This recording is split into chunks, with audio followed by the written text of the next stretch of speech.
Salve amigos do canal Detetives Vascaíno, estou de volta para mais um giro de informações sobre o Vasco. Sinta-se em casa, fique ligadinho até o final e vamos juntos nessa repercutir aí as notícias do dia sobre o Vascão. Antes de mais nada, não esqueça de deixar o seu like nesse vídeo, compartilhar o conteúdo, se inscrever caso não seja um inscrito, claro, e apoiar assim o nosso canal na plataforma. Bom, domingo é dia de clássico importante, um duelo, olha, a parte contra o maior rival, mas o clima está quente mesmo, é fora de campo. Nas últimas horas, a torcida cruz-maltina vem se queixando horrores da imensa demora no processo de contratações do Vasco, chancelada pela 777, que adquiriu a SAF do clube. Já acontecia antes com o Paulo Brax e a situação está se repetindo sob o comando do Alexandre Matos. Por falar no ex-diretor do clube, ele hoje andou sendo entrevistado aí por uma rádio lá em Belo Horizonte e fez severas críticas à atuação da 777 em relação ao futebol. Na época ele trabalhava por lá, dizendo que a empresa americana era distante fisicamente e que seu chefe na época de Vasco assistiu apenas 2 jogos dos 38 disputados ali no Brasileirão. Enfim, e a coisa está se repetindo, né? Porque até agora a 777 não botou as caras e o processo de análise e contratação segue lento, né? Dificultando assim a vida de qualquer pessoa que esteja ali comandando o departamento de futebol, né? Essa morosidade está sendo criticada fora do clube e dentro dele, apesar de, internamente, de não admitirem publicamente, né, isso. Até porque é uma coisa que também incomoda. Óbvio que incomoda. Estamos em fevereiro e até agora contratações de impacto não aconteceram, meus amigos. Aconteceu sim, um investimento vultuoso num único jogador para o sistema defensivo, né? E que também, por sinal, vem sendo questionado aí pelas cifras envolvidas e que poderiam servir até para preencher lacunas mais importantes do elenco. E esse processo moroso atrapalha qualquer negociação, né? Não tem como um atleta ficar esperando uma posição do Vasco quando um jogador é assediado por outras propostas de outros clubes, né?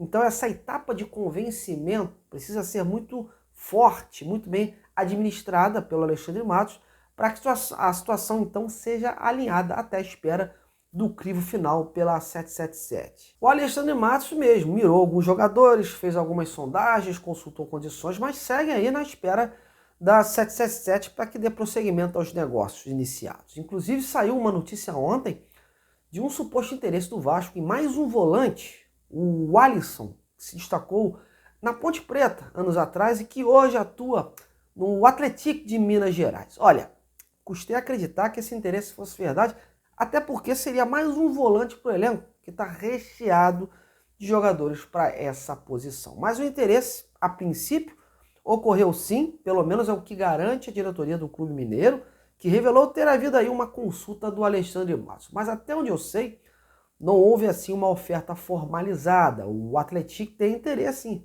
inclusive, num possível negócio, até porque já recebeu ofertas de outros clubes pelo jogador.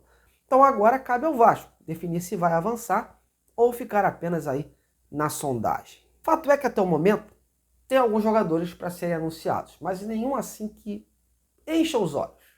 Caso, por exemplo, do volante chileno Pablo Galdames, que chegou hoje ao Rio, mas vindo de uma péssima temporada no futebol italiano. O goleiro Kehler, que estava na reserva do Internacional. O lateral esquerdo Victor Luiz, que não foi aproveitado pelo Coritiba, que foi rebaixado.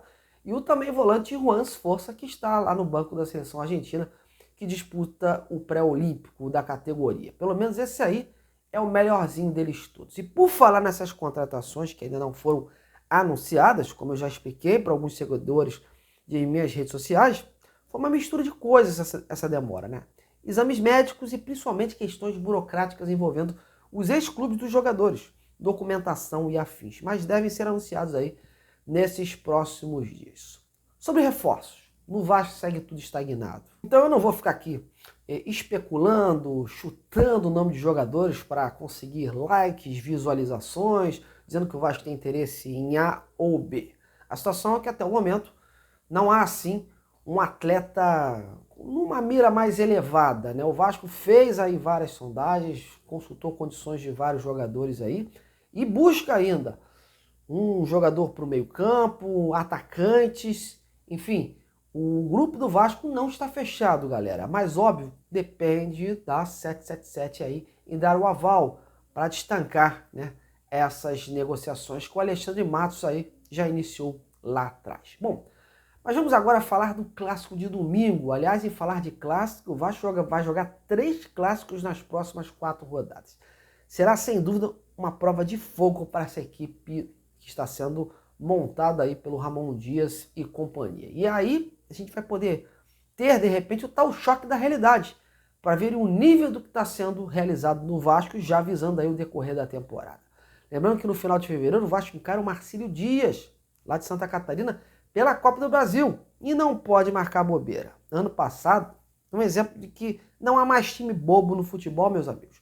O Vasco precisa elevar esse nível se quiser ser um time competitivo esse ano. Até porque teve perdas consideráveis no elenco, que já não era lá essas coisas. Mas sobre o time que pega o Flamengo, o Ramon Dias tem algumas dúvidas, mas deve escalar o Vasco com o que o considera de melhor até o momento. As dúvidas seguem no sistema defensivo e no ataque. Há uma boa possibilidade, de repente, do time atuar com 3 zagueiros, com o Rojas ocupando mais aquele setor direito. E a outra indefinição é no tocante ao companheiro do Verratti.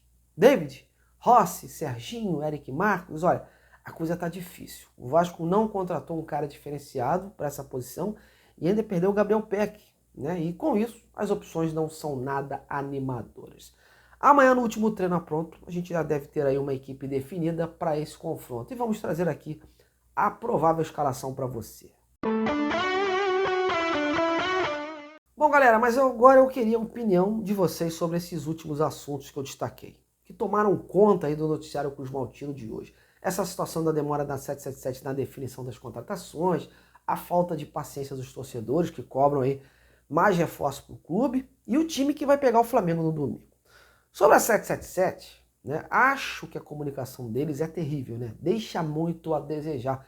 Eles tinham que vir a público, né, dar uma satisfação ao torcedor do Vasco sobre essa montagem do elenco, o que vem sendo dito por aí, pois até porque o silêncio muitas vezes acaba se tornando verdade, né? O próprio Alexandre Matos deveria também se posicionar diante dessas informações, dessas especulações sobre o processo de contratações, porque também acaba respingando nele qualquer tipo de insucesso aí no futuro. Ao meu ver, o elenco do Vasco ainda está longe do protagonismo prometido pela atual gestão, até porque perdeu aí 3 peças consideráveis e precisa de uma reposição à altura. Além disso, o torcedor do Vasco continua não vendo um banco decente de reservas, né, para ocupar aí a vaga do time titular. Não tem jogadores que possam mudar uma partida, coisa que eu batia na tecla desde o ano passado e que foi determinante para alguns jogos do Brasileirão em que o Vasco saiu derrotado. Tá na hora da 777 definir uma diretriz, né? E não ficar correndo atrás apenas quando a água bater no pescoço, como aconteceu no segundo turno de 2023, quando teve que abrir ali o bolso às pressas. O Vascaíno, que é um time decente, digno das tradições do clube, e saber que a sua equipe vai jogar de igual para igual, seja com qual clube for. Não concorda? A gente espera até que o Pedrinho, agora como presidente, além das melhorias para o CT e para São Januário, né, cobre também os tão prometidos reforços. Bom, galera, tô indo. Espero que tenham curtido aí o conteúdo do amigo e amanhã a gente se vê por aqui. A você, meu muito obrigado, um grande abraço e até lá!